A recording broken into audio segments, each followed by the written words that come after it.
दोस्तों आज की इस वीडियो में हम बात करने जा रहे हैं एक ऐसे हिस्टोरिक इवेंट के बारे में जिसने यहाँ पर साउथ एशिया की हिस्ट्री को हमेशा के लिए बदल दिया। 1971 का इंडिया पाकिस्तान वार और बांग्लादेश की आजादी की कहानी, ये एक मिस्ट्री से कम नहीं जिसमें बहुत सारे ट्विस्ट और टर्न्स आए। तो चलिए शुरू करते हैं और जानते हैं कि कैसे बांग्लादेश ने एक नई पहचान पाई।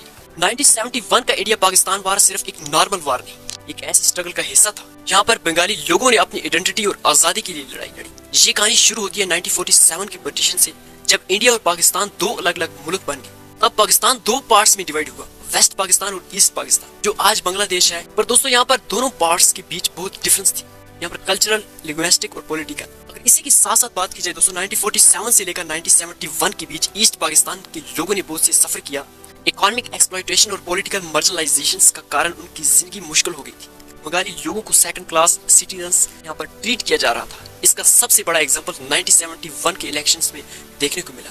दोस्तों जब शेख मुजब्बर रहमान की अवामी लीगों ने ईस्ट पाकिस्तान में यहाँ पर लैंडस्लाइड विक्ट्री हासिल की, पर फिर भी उन्हें पावर ट्रांसफर नहीं किया गया। यहाँ पर मार्च 1971 में सिचुएशन और भी ज्यादा वर्स हो गई दोस्तों, जब वेस्ट पाकिस्तान की आर्मी ने ऑपरेशन सच लाइट लॉन्च किया, एक ब्रूटल क्रैकडाउन जिसमें बहुत सारे बंगाली सिविलियंस, स्टूडेंट्स, इंटेलेक्चुअल्स को टारगेट किया गया। दोस्तों इस क्रैकडाउन ने ईस्ट पाकिस्तान के लोगों को मजबूर कर दिया कि वो अपनी हक और आजादी के लिए खड़े हो जाएं।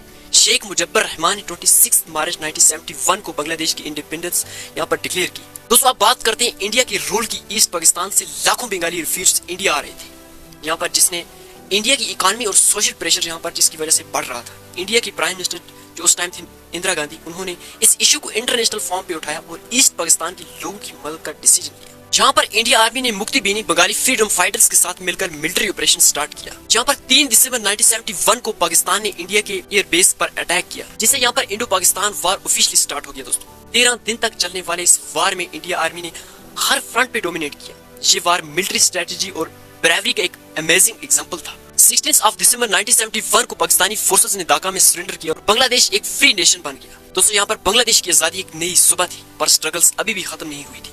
एक नई नेशन बिल्ड करना, वार के वॉन्डर्स को हील करना और एक स्टेबल गवर्नमेंट एस्टेब्लिश करना, ये सब चैलेंजेस थे। पर बांग्लादेश के लोगों की डिटरमिनेशन और स्पिरिट ने इन सब चैलेंज को ओवरकम कर ही दिया। दोस्तों ये वार सिर्फ बैटलफील्ड तक साबित नहीं थी, बल्कि इसके पीछे बहुत सी सीक्रेट्स मीटिंग और डिप्लोमेटिक मैनेवर्स भी यानी कि एस्टेब्लिश हुई। इंडिया ने अपने एलाइज से मदद मांगी और सोवियत यूनियन से स्ट्रेटेजिक सपोर्ट लिया। On the other hand Pakistan को यूनाइटेड स्टेट और चाइना का सपोर्ट मिला।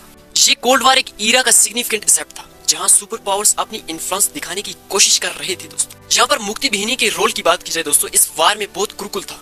यहाँ पर ये ग्रिला फोर्स बंगाली नेशनलिस्ट और इंडियन फोर्सेस के बीच एक स्ट्रॉन्ग बॉन्ड्स थी। मुक्ति बेनी ने पाकिस्तानी फोर्स को गुरिल्ला वारफेयर से एक्सहॉस्ट किया और इंडिया आर्मी के लिए ग्राउंड प्रिपेयर कर दिया। और इसी के साथ साथ दोस्तों इस गुरिल्ला वेलफेयर की ट्रेनिंग और प्लानिंग्स में इंडिया आर्मी का डायरेक्ट इन्वॉल्वमेंट था, जो इस वार को सक्सेसफुल बनाने का एक मेजर फैक्टर था।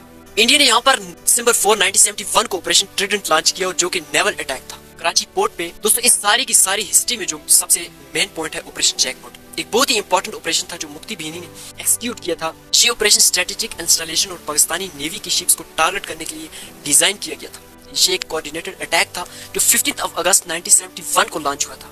इसने पाकिस्तानी नेवल कैपेबिलिटीज को सिग्निफिकेंट डैमेज पहुंचाया।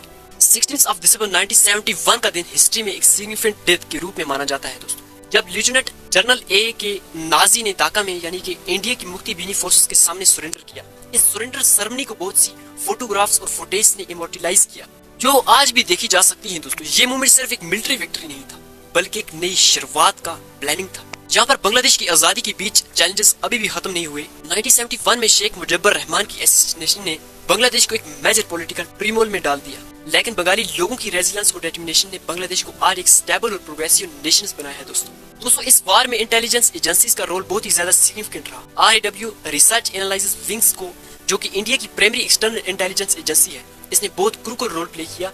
RAW ने मुक्ति बेनी को यहाँ पर इंटेलिजेंस और लॉजिस्टिकल सपोर्ट प्रोवाइड किया। ये एजेंसी इन्फ्लेक्शंस और सीक्रेट्स ऑपरेशंस को एक्सिक्यूट करने के लिए यहाँ पर रखी गई थी, जिससे यहाँ पर पाकिस्तानी फोर्सेस के मूवमेंट्स और प्लान्स को ट्रैक किया जा सके। बांग्लादेश की फॉर्मेशन के बाद रिबिल्डिंग का प्रोसेस शुरू हुआ। शेख मुजब्बर रहमान ने एक डेमोक्रेटिक गवर्नमेंट एस्टेब्लिश करने की कोशिश की। इंफ्रास्ट्रक्चर डेवलपमेंट, इकोनॉमिक पॉलिसीज और सोशल रिफॉर्म्स को इंप्लीमेंट किया गया। आज बांग्लादेश एक रैपिडली ग्रोइंग इकोनॉमी है, जहाँ एजुकेशन और हेल्थ केयर सेक्टर्स में सिग्निफिकेंट इंप्रूवमेंट्स हुई।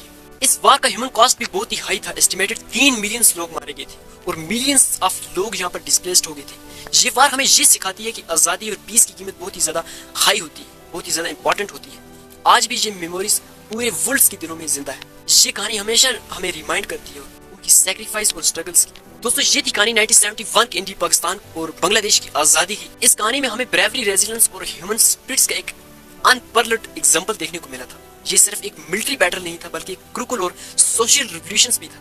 इस वार ने हमें ये सिखाया कि जब लोग अपनी आइडेंटिटी और आज़ादी के लिए खड़े होते हैं तो उन्हें कोई भी पीछे या उनको कोई भी नहीं यहाँ पर रोक सकता। दोस्तों बांग्लादेश की आज़ादी ने दुनिया को दिखाया कि United efforts of determination her impossible को पॉसिबल बनाया जा सकता है। इस वार ने हमें पीस और हार्मनी की इंपॉर्टेंस भी समझाई। आज भी हम जब 1971 की वार की बातें याद करते हैं या सुनते हैं तो ये हमें इंस्पायर करती है कि हम अपनी डिफरेंसेस को भूल कर एक पीसफुल और प्रोस्पेरियस दुनिया के लिए काम करें। दोस्तों ये कहानी सिर्फ पास्ट की नहीं, ये आज भी रेलिवेंट है। ये हमें मोटिवेट करती है और हमें अपने राइट्स के लिए स्टैंड करने और इनजस्टिस के खिलाफ लड़ने, और हमें ये भी सिखाती है कि हर स्ट्रगल्स के बाद एक नई सुबह आती है जहाँ नई अपॉर्चुनिटीज और पॉसिबिलिटीज होती है। दोस्तों इस वीडियो को बनाने का मेरा मकसद ये था कि आपको इस हिस्टोरिक इवेंट के बारे में डिटेल में बता सकूं और आपको ये फील हो कि आपने खुद इस जर्नी को एक्सपीरियंस किया। अगर आपको ये वीडियो पसंद है, वीडियो को लाइक करें और कमेंट में अपने थॉट्स जरूर शेयर करने की कोशिश करें। अगर चैनल पर नए, चैनल को जरूर सब्सक्राइब करें। मिलते हैं अगले वीडियो में एक और नए वीडियो के साथ। तब तक के लिए दोस्तों रिमेंबर, हिस्ट्री से हम बहुत कुछ सीखते हैं और हमेशा क्यूरियस और इन्फॉर्म्ड रहना एक सक्सेसफुल